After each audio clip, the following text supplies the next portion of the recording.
Hey, gang, there are so many important issues to discuss in today's political, cultural, and economic climate, and I can't discuss them all here. In fact, YouTube and big tech won't let me talk about it all here.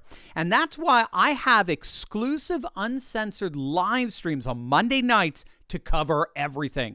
On Monday nights, I share all my thoughts and answer your questions in an in-depth, casual format that prepares you for this upcoming election with the truth. Today, I want to show you a quick clip from a recent stream that I hope will help you think clearly about these important issues, as well as encourage you to join our movement. Join an upcoming exclusive live stream, and I'll answer your questions by clicking the link in the description below and joining our community of courageous patriots building a parallel economy. I look forward to seeing you over there. Let's talk about Ukraine for a second. We haven't done a lot of updates on that recently. Betsy Price wants to know what, if anything, can be done to prevent Biden racketeers from sending our troops to Ukraine at this point. Yeah, well, there are troops there, but not at the level it looked like it could have been. I mean, he was doing a lot of blustering and threatening of sending troops over there. I mean, when he says that we're going to have to face, we need to give Zelensky all these billions of more dollars and just pour it down this black hole of corruption, or we're going to have to face Putin ourselves. What Biden means by that is, if we don't fund Ukraine, Putin is going to take the whole of Ukraine. They have admitted, Anthony Blinken, I did a video on it today, our third video, Secretary of State Anthony Bumblin Blinken, the worst Secretary of State we have ever had, admitted openly on CNN that if we don't give Zelensky his money, he's toast.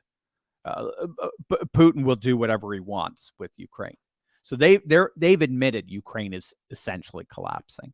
But then he said, and then Putin may go and invade a NATO nation like Poland, for example.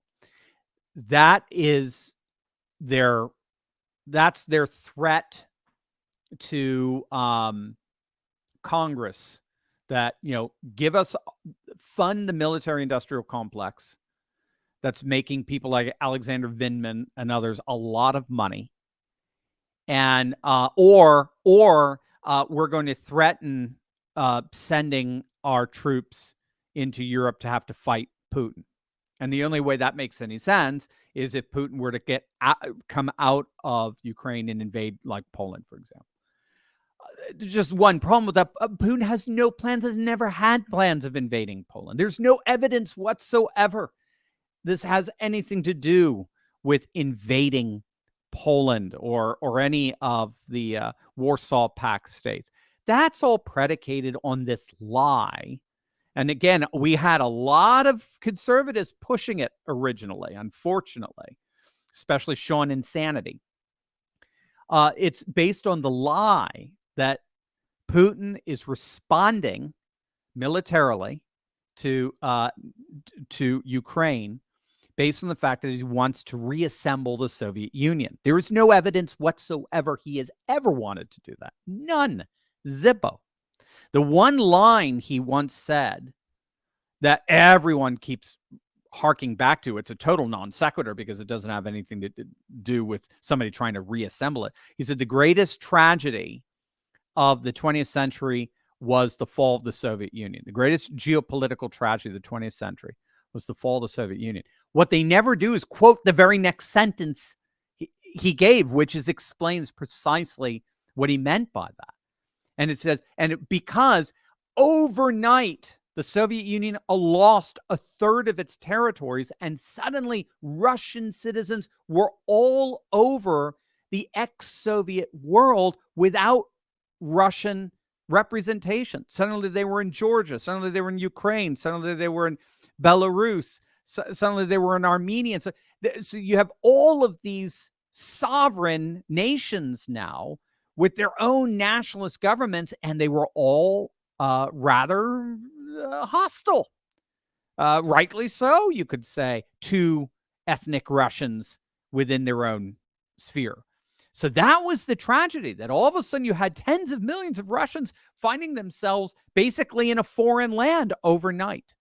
And so that created a whole new kind of security apparatus or problem for ethnic Russians that did not exist as long as the Soviet Union was there. That's what he meant by it. It wasn't, let's go and I'm a KGB agent, let's go reassemble the Soviet Union. It's absolute nonsense. So I don't think, and now we can get into why he invaded. If you don't know, John Mearsheimer has an excellent video on it, on great power politics, the way Poles work in their hegemon and their sphere, and how they do not allow other hegemons, other Poles, that is military powers, to come within their sphere. And so we've been warned. What Biden and Blinken will never say to you is, we were warned for over a decade by every major Secretary of State, including the now late Henry Kissinger. We were warned that if NATO continues to move into Russia's hegemon, into their sphere of influence, Russia was going to push back, just the way we did when Khrushchev tried to bring missiles into our hegemon, into our sphere of power, our pole in Cuba. Just the way we push back. No, hey, we're the top dog here. There is no competitor, and we will do anything we must do to make sure there is no. That's the way great power politics works, at least in theory. They believed Russia just was perpetually like embarrassed and drunk and powerless from the 1991 Soviet Union collapse. They didn't realize that Putin had really, truly raised the nation back up into hegemonic status. And so they were warned that they keep pushing NATO's boundaries up onto Russia's boundary, Russia would viscerally respond in a hot war. And here we are. That's why it happened.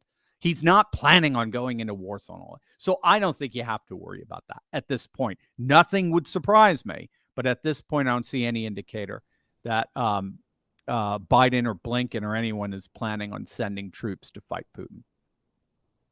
Speaking of Putin, David Jackson wants to know, how did Putin get the oligarchs out of the way to create re-traditionalized Orthodox society? Can we do the same somehow? But first, how many UFC fans do we have out there? We know that the one and only Donald Trump is a huge UFC fan, as are the fighters of him. But have you ever wondered what they do to manage their pain? Well, you don't have to, because a fellow patriot and good friend to this channel is precisely the one who provides relief to that pain, and he's here to do the same for you. You know, gang, as we age, aches and pains we think of are normal, but they don't have to be. And that's where the groundbreaking medical scientist Clint Winters comes in. You've seen Clint on Fox.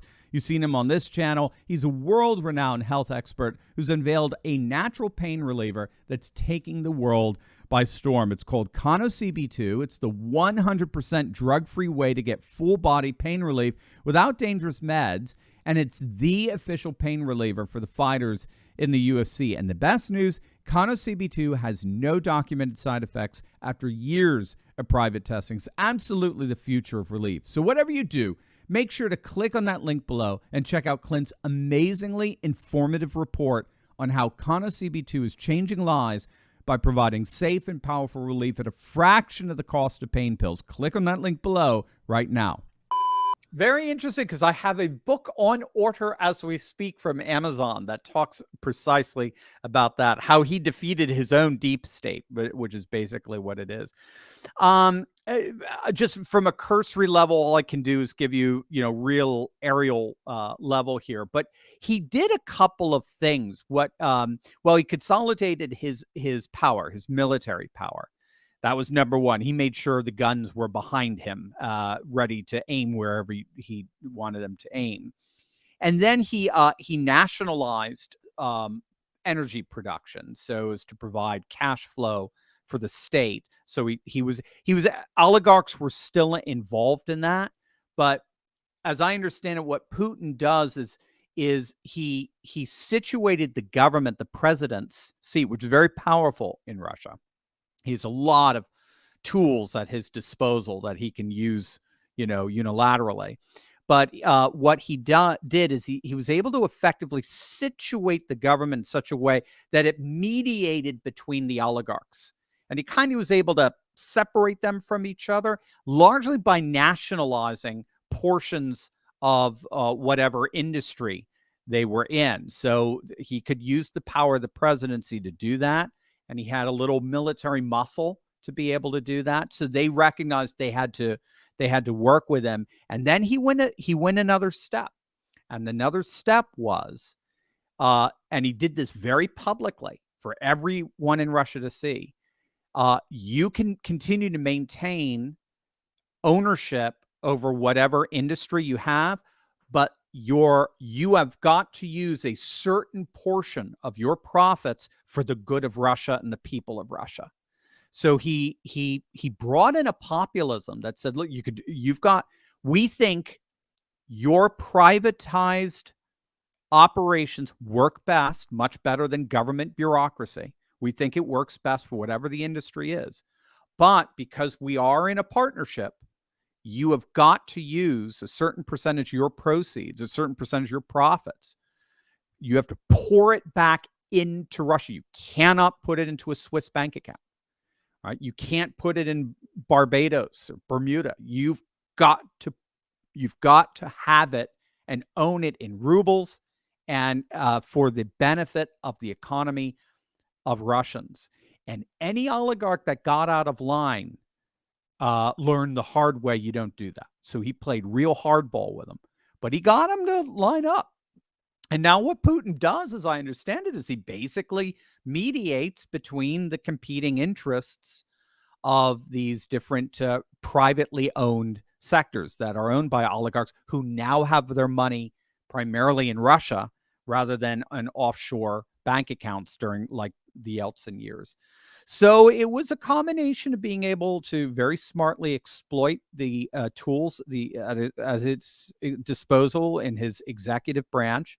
He had the military solidly behind him, and he was very shrewd. He recognized that the government is going to have to take a piece of the pie of everyone, particularly the energy industry and the like. Taxes tend to be, for those of you who don't know, taxes tend to be very low in Russia. Their property taxes, I kid you, as I understand, I know a good friend of mine's an expat there.